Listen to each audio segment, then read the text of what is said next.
Good morning, everybody. I'm Nikki Stanzione. And I'm Kristen Van Dyke. And this is New Mexico Style. Welcome back, Kristen. Yeah, good to be back. This is actually one of Virgil's amazing scarves, and we are so excited to have him today. You know, I read his article in New Mexico Magazine, and it's fascinating to see the work he's done in his history, and the fact that I'm actually wearing one of his designs right this very moment is actually getting me kind of excited and happy. Oh, yeah. I saw a sneak peek at some of the models. It's going to be showing some of his stuff. And it is really cool. So beautiful. You're in for a treat today. So beautiful. You definitely are. And there's going to be so much more than just this. This is just one of the many things. And I should just show it to you because it's so gorgeous. Look at this. I mean, I mean, can you even believe this? Look at this design. Hold on. I got to hold it up the right way. Look at them checking in the monitor. Look at that. I love it. Dun, dun, dun, dun. Oh, so pretty. I feel like I need dramatic music. It's just gorgeous. So yeah, this is just one of the many things we'll be showcasing and talking about. But you know, first, let's talk about our weekends a little bit.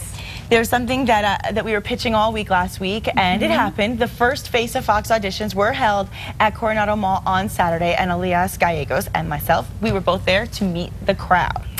Now, if you missed it, it's okay, because you don't have to worry. There's going to be another live audition held on August 10th, but here's what happened. We had, I think, somewhere around 40 applicants, somewhere around there. Lots of people looking, lots of people saying, wait, what's going on here? Could I audition? Well, I'll come back next time, because they didn't feel... they're ready. Yes, yes. Okay. They didn't feel totally prepared, but you know, it was cool. They got a chance to see the Be a Star special that we did to talk about what the actual job entails. That kind of ran throughout the day in the mall, and we had the people from Sephora over there doing some makeup. It was a really cool thing.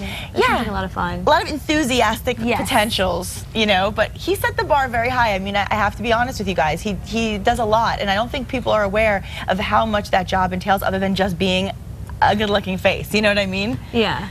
There's so much more that goes into it. Yeah, there's so much more to it. So I urge everybody to communicate with each other and figure out, you know, what will make them stand out. Find out from the people who know you. Ask them, you know, what do you think will make me stand out in a crowd, or what would make me stand out enough that people would want me to be the face of Fox for the whole, you know, for the whole state. So do that, and you'll have an opportunity. Right, and there's going to be another opportunity again for you to come and try out. And another way to enter is to simply fill out the entry form and submit a 1-minute video to Casa.com. And the video, again, should be all about you and why you would be the best face of Fox. And the deadline for the entries is set for 11:59 p.m. That's Friday, August 17th. So you have until almost midnight. Almost midnight. Yeah, so you have a little bit of time, but like I said, I mean, it's definitely a little bit more to the job than what meets the eye. So just be aware of that and be ready for some action. Now, I have to say, there's a lot. We'll get to a lot more other things, but of course, there's a lot going on in the news this morning. So many people, you know, on the edge of their seats about the devastating tragedy last Friday in Colorado. So let's check in with KRQE News 13 anchor Elizabeth Alvarez with this morning's news headlines. Hi, Elizabeth. Good morning. Hey, good morning. Happy Monday. You said it, Nikki. I mean, this story just, I think it's really gripped the nation. I myself really didn't do a whole lot this weekend other than being just glued to the coverage. I just could not break away for 1 second. So so there is a lot happening, so let's get right to it. The man suspected in this Colorado movie theater shooting is scheduled to appear in court today. James Holmes, this is a picture of him here, has been appointed a public defender now. Aurora police in Colorado say the 24-year-old walked into the movie theater in Aurora last Friday and opened fire, killing 12 people and injuring 58. Police have finished collecting evidence from his apartment nearby that was, they say, rigged with explosives. Residents there are not being allowed back into the building because of chemical hazards that have been found. Meanwhile, Aurora police say the theater will remain closed for up to a week. And of course, we'll stay on top of the story and bring you the very latest as it develops. And developing right now, the NCAA has just announced sanctions against Penn State University's football program in light of the Jerry Sandusky sex abuse scandal. The NCAA is now banning Penn State from bowl games for 4 years. It will lose 10 football scholarships per year for 4 years and must pay $60 million in fines, which will go toward a fund for victims of child abuse. Now, Penn State will be placed also on probation for about 5 years.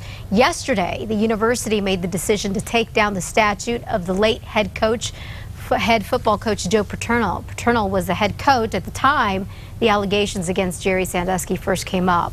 Paterno has been accused of not doing enough to protect the victims. Well, in local news, 3 men are facing some serious charges this morning after Albuquerque police say they were caught trying to meet up with 13-year-olds for sex.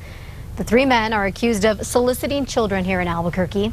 Investigators say the suspects thought they were talking to underage girls, but instead it was really undercover officers that they were talking to.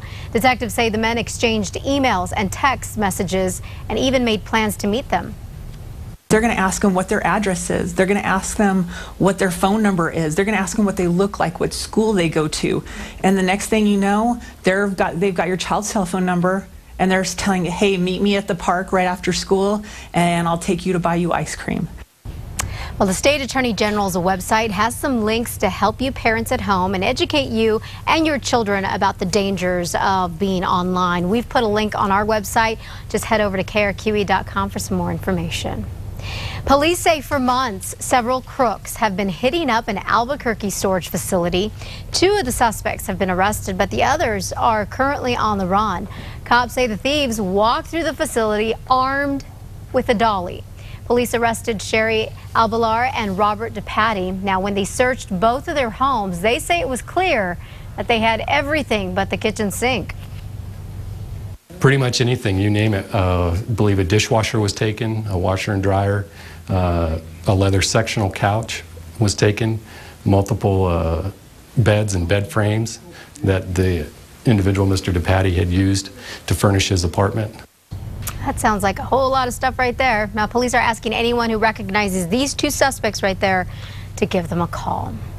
Lastly, family and friends show their support for 2 La Cueva High School cheerleaders who were badly hurt in a car crash. Over 100 people showed up last night for a prayer vigil at the La Cueva soccer field in honor of Lily Pickard and Jessica Sanchez. The 16-year-olds were ejected from the SUV they were in when it rolled on Paseo del Norte and Tramway last week. Authorities say neither girl was wearing a seatbelt. Family members say the girls are showing improvement every day, but they still have a long road ahead of them. And that wraps it up for your Monday morning headlines. Be sure to catch Matt Morrow, Kristen Van Dyke, and me every weekday morning beginning at 4:30 a.m. on KRQE News 13. All right, ladies, I'm going to send it back to you. I know you're going to brighten things up, liven things up. You guys got a lot of fun stuff in store today. Thanks, Elizabeth. You got to tell us what we got to know. You know, obviously that's the reality of it. But we have a reason to have a lot of smiles on our faces, too. Lots of good things going on. And that's what New Mexico style is all about. So that's right. That's why we're here for a little bit of everything. A little bit of everything. Thanks, Elizabeth. Happy Monday. Yeah.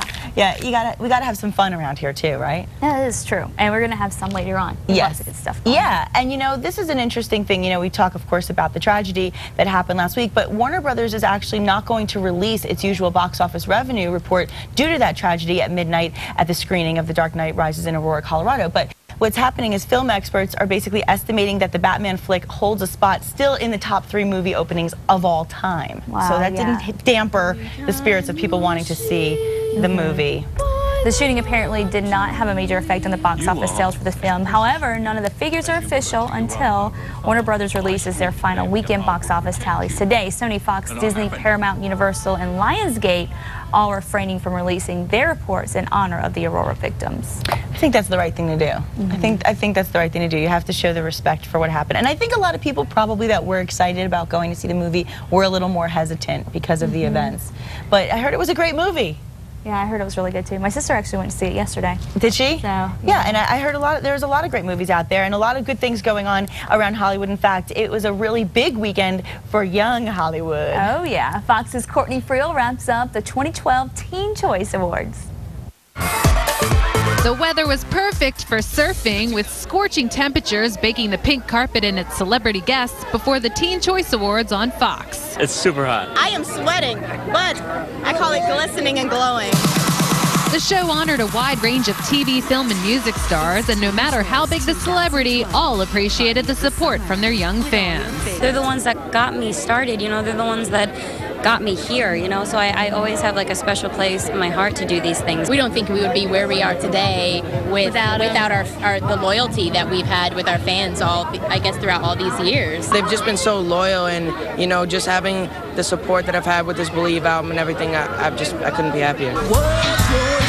No doubt, Flo Rida and Justin Bieber created waves on stage. Thank you so much to all my fans. The Biebs picked up 4 awards, while girlfriend Selena Gomez had the whole house singing her a happy 20th birthday after accepting her award for Choice Music Group, along with her band, The Scene. Taylor Swift. Honors also went out to Taylor Swift for Choice Female Artist, Zac Efron for Choice Actor in a Movie Drama, and Hunger Games star Josh Hutcherson for Choice Movie Actor for Sci-Fi Fantasy. It's amazing, the sheer volume in that room, and that's like my favorite kind of room to be in. Feels great, man. It's good to be back.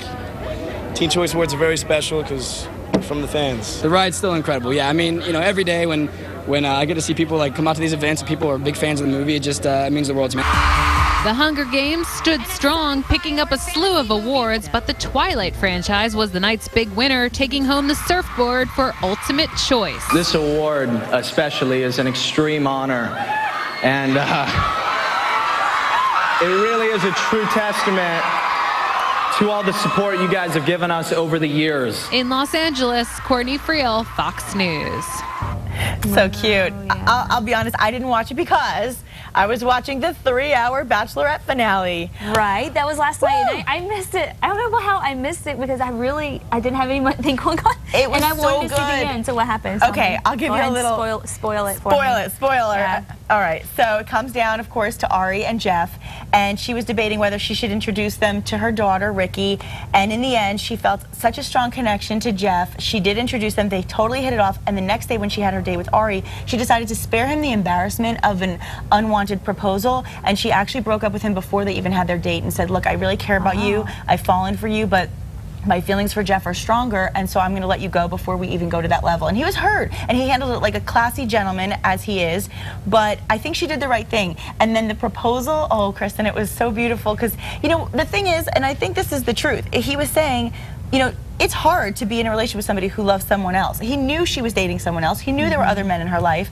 and he was having a really hard time with that, but he didn't let that get in the way of the fact that he recognized there was something special between them. It was just easy. That's what he said in the proposal. He goes, it's just easy. It just works. And when it just works, you just know. And I wasn't worried at all during this whole thing, even knowing what was going on with all the other guys. Wow. I just knew it was going to work. And for that reason, I want to spend forever with you. And he did this romantic proposal, and then The Glory of Love by Chicago comes up, and the montage starts, and then Ricky joins them, and they walk off in the sunset, happily ever after. Okay, so is it going to be happily ever after? That's what I want to know, because these things never last. Do you think this is going to last? What's your opinion? You know reality TV, so I trust your opinion. Well, this is the thing. I appreciate your confidence? Yeah, your confidence in me. I watched the After the Final Rose, and based on watching that, I think they might just make it. They might make it. Yeah.